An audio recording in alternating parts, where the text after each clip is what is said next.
Hi students, welcome back to my channel. तो आज हम यूनिट नंबर 4 का चैप्टर नंबर 4 का यूनिट नंबर 3 डिस्कस करने वाले हैं, यूनिट 4.3, जिसमें कि हमारा टॉपिक है डिमांड फॉर ऑटोनॉमी। तो ये demand for autonomy north east पर बेस्ड रहेगा मेनली। सो सबसे पहले समझते हैं इस वर्ड ऑटोनॉमी का मतलब क्या होता है। तो ये दो ग्रीक वर्ड से बना है। ये ऑटो, जिसका मतलब होता है सेल्फ, मतलब आर सेल्फ, खुद से करना, एंड नॉमी मतलब लॉ, सेल्फ लॉ। ये मतलब इसका मतलब है डिमांड फॉर सेल्फ लॉ। मतलब कोई भी स्टेट ऑटोनॉमी डिमांड करता है, इसका मतलब ये है कि वो खुद से मतलब अपने लिए एक्स्ट्रा राइट्स मांग रहा है कि अपने डिसीजंस खुद लेने के लिए, ताकि कोई सेंटर या कोई और गवर्नमेंट, सेंट्रल गवर्नमेंट या कोई और उसके मैटर्स में इंटरफेयर ना करे। एक तरह से अपनी स्टेट सॉवरेनिटी मांगता है वो। ये मेनली हम नॉर्थ ईस्ट के बारे में पढ़ेंगे। नॉर्थ ईस्ट में हमारे में कितने स्टेट्स हैं? तो हमारे नॉर्थ ईस्ट कंसिस्ट करते हैं 8 स्टेट्स है, जिसमें से कि सिक्किम को छोड़ करके बाकी जो स्टेट्स हैं इन्हें 7 सिस्टर्स कहा जाता है। कौन से हैं वो स्टेट्स? अरुणाचल प्रदेश, असम, मणिपुर। मणिपुर में कॉन्फ्लिक्ट्स आप अभी भी न्यूज में देखते होंगे कि अभी भी 2 ट्राइब्स, मीती और कुकी के बीच में कॉन्फ्लिक्ट्स चल रही हैं मणिपुर में। ये आपने न्यूज में जरूर देखा होगा। नागालैंड है, और land of Naga tribes. Meghalaya आपको पता है कि सबसे ज्यादा बारिश होती है, इसलिए Meghalaya the land of clouds.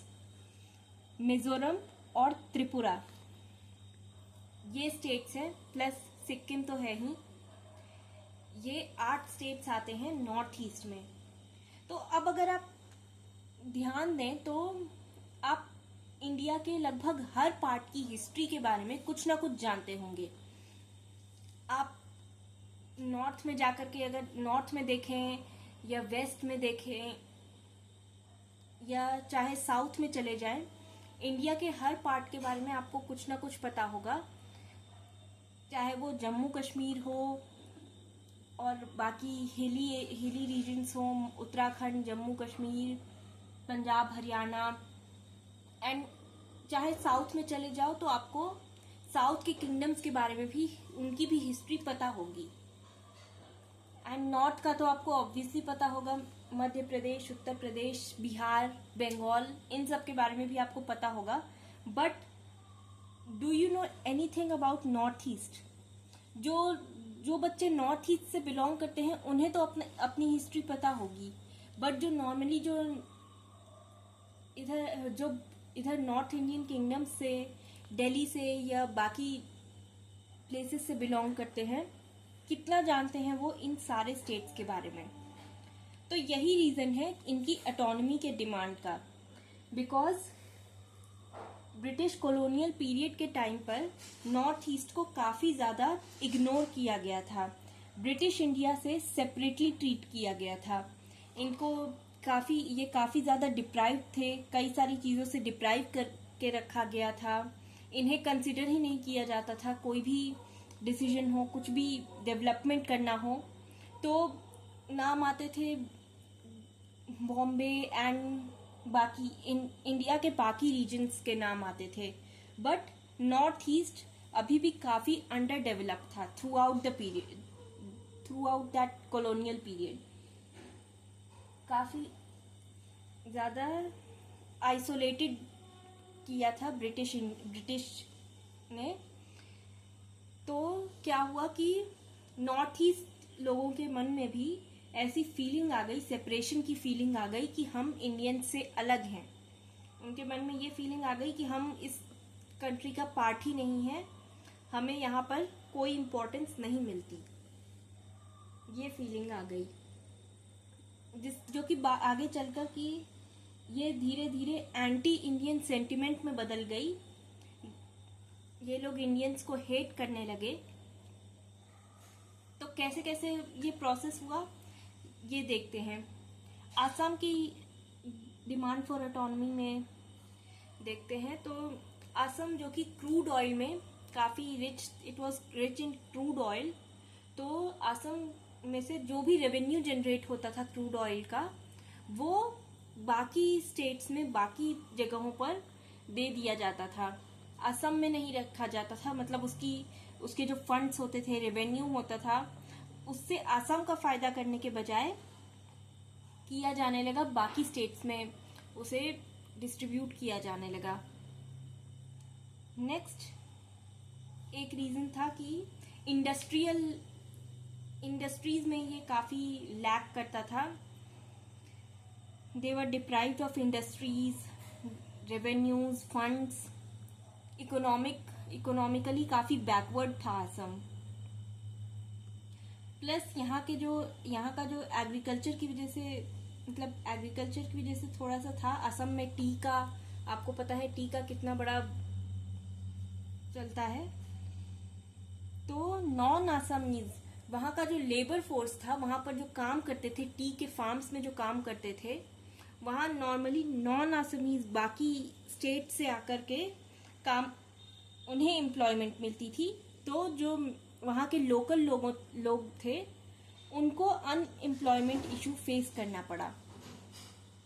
Next Assamese की डिमांड थी कि इंडिया के बाकी पार्ट्स के बीच और नॉर्थ ईस्ट के बीच कनेक्टिविटी इश्यूज बढ़ाए जाए। कनेक्टिविटी इश्यूज हैं, जैसे कि आप ट्रेन्स को, यहाँ पर ट्रेन्स भी उतनी ज़्यादा नहीं थी, या रोडवेज भी ऐसे नहीं थे जो कि अच्छे से, जो कि कनेक्ट कर सकें, इजीली कनेक्ट कर सकें बाकी के इंडिया से असम को। एंड एक और प्रॉब्लम थी रेफ्यूजी प्रॉब्लम। तो इंडिपेंडेंस से पहले भी आपको पता है कि बंगाल और बिहार में क्या हुआ था, पार्टीशन के टाइम पे काफ़ी इश्यूज फेस करने पड़े थे। जो बंगाल के पार्टीशन की मैं बात कर रही हूँ, तो इसकी वजह से असम में काफ़ी ज़्यादा माइग्रेशन हुआ था। बंगाल में जो वायलेंस हुआ उसकी वजह से नॉर्थ ईस्ट में माइग्रेशन होने लगा, पर्टिकुलरली असम में। तो रेफ्यूजी की प्रॉब्लम होने लगी। प्लस इसके बाद बांग्लादेश का जो वॉर हुआ, बांग्लादेश के वॉर के टाइम भी काफ़ी इन्फ्लक्स था रेफ्यूजीज का। कई सारे रेफ्यूजीज आकर यहाँ सेटल हो गए थे, और ये रेफ्यूजी की प्रॉब्लम जो थी वो कई सालों तक चलती रही। ऐसा नहीं हुआ कि बीच में रुक गई। 50s में भी काफ़ी सारे रेफ्यूजीज आकर के असम में रिसाइड करने लगे ड्यू टू सम रीजंस और दी अदर। तो इन सभी प्रॉब्लम्स की वजह से,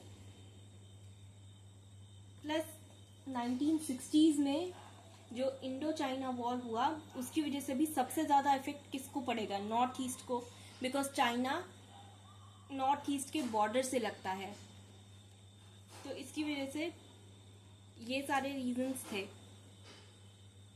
और फिर असम को ऑटोनॉमी दिलाने के लिए 2 ऑर्गेनाइजेशंस फॉर्म हुई, ऑल असम स्टूडेंट्स यूनियन आसू और आजसप, ऑल असम जन संग्राम परिषद। ये दोनों फुल फॉर्म्स आपको याद रखने हैं। तो ये जो दोनों ऑर्गेनाइजेशंस फॉर्म हुई, इसके बाद क्या हुआ, 1978 में बाय इलेक्शंस हुए मंगलदोई कॉन्स्टिट्यूएंसी में। तो वहाँ का क्या हुआ कि वहाँ के लीडर की, वहाँ के जो रिप्रेजेंटेटिव थे हीरालाल पटवारी, उनकी डेथ हो गई थी, वहाँ के एमएलए की। तो वहाँ पर बाय इलेक्शंस कंडक्ट कराए जाने लगे, जिसके लिए कि ऑफ कोर्स वोटर्स लिस्ट बनी। तो ये पाया गया कि वोटर्स की जो संख्या है, जो नंबर ऑफ वोटर्स हैं, वो काफ़ी ज़्यादा इंक्रीज हो गए हैं। तो पता चला कि ये जो वोटर्स लिस्ट है, ये इसमें ज़्यादातर जो लोग हैं, ज़्यादातर जो एलिजिबल वोटर्स हैं वो तो रेफ्यूजीज हैं, जो आसामीज है भी नहीं, जो यहाँ केवल रहने के लिए एज एन रेफ्यूजी आए हैं, वो लोग भी वोट देने वाले हैं। तो ये चीज़ आसामीज को पसंद नहीं आई। तो आसू ने डिमांड किया कि जब तक फॉरेन नेशनल्स के नाम नहीं हटाए जाते तब तक ये इलेक्शंस को पोस्टपोन किया जाए। सो इसके लिए कई सारे प्रोटेस्ट हुए, जैसे कि पिकेटिंग, नॉमिनेशन स्टॉप करने के लिए पिकेटिंग का इस्तेमाल किया गया। Now what is picketing? तो जितने भी ऑफिसेस थे जहां पर भी लोग जाकर के अपना नॉमिनेशन भरेंगे फॉर दिस इलेक्शन, जहां पर कैंडिडेट्स जाकर के अपना नाम भरेंगे, वहां पर उनके ऑफिस में जाकर प्रोटेस्ट किया जाना। वर्क प्लेस पर जो भी प्लेस थी जहां पर भी ये काम होना था, उसे कहते हैं पिकेटिंग। तो एक तो ये इंसिडेंट हुआ। नेक्स्ट इसके बाद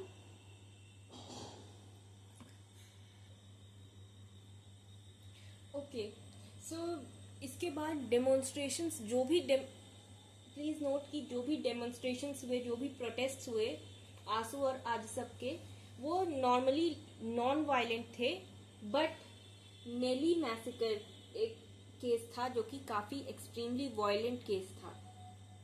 बाकी जो भी प्रोटेस्ट किए इन्होंने वो काफी नॉन वायलेंट बेस लेवल पर थे ही। नेक्स्ट, अब इस एजिटेशन की वजह से क्या हुआ? Illegal immigrants act, determination by tribunals act, जिसे IMDT एक्ट भी कहते हैं, ये पास हो गया 1983 में। पार्लियामेंट ने पास किया और इसे असम में इम्प्लीमेंट किया। अब क्या क्या हुआ? तो जिन भी लोगों ने 1951 से लेकर 1961 तक माइग्रेट किया है असम में, उन्हें पॉलिटिकल राइट्स दिए जाएंगे और सारे राइट्स दिए जाएंगे। बट 1971 के बाद जिन्होंने माइग्रेट किया है उन्हें डिपोर्ट किया जाएगा, उन्हें डिस्पर्स किया जाएगा, असम से हटाया जाएगा, वापस जहां से आए थे वहीं भेजा जाएगा। और जिन लोगों ने 1961 से लेकर 71 तक माइग्रेट किया है उनको वोटिंग राइट्स नहीं दी जाएंगी, नहीं ग्रांट की जाएंगी। प्लस गवर्नमेंट ने इकोनॉमिक सपोर्ट भी प्रोवाइड किया आसाम गवर्नमेंट को, और आसाम अकॉर्ड भी साइन किया गया राजीव गांधी और आसू आजसब के लीडर्स के बीच। तो ये जिससे कि ये एजिटेशन प्रोग्राम एंड हुआ। ये कब हुआ? 1985 में।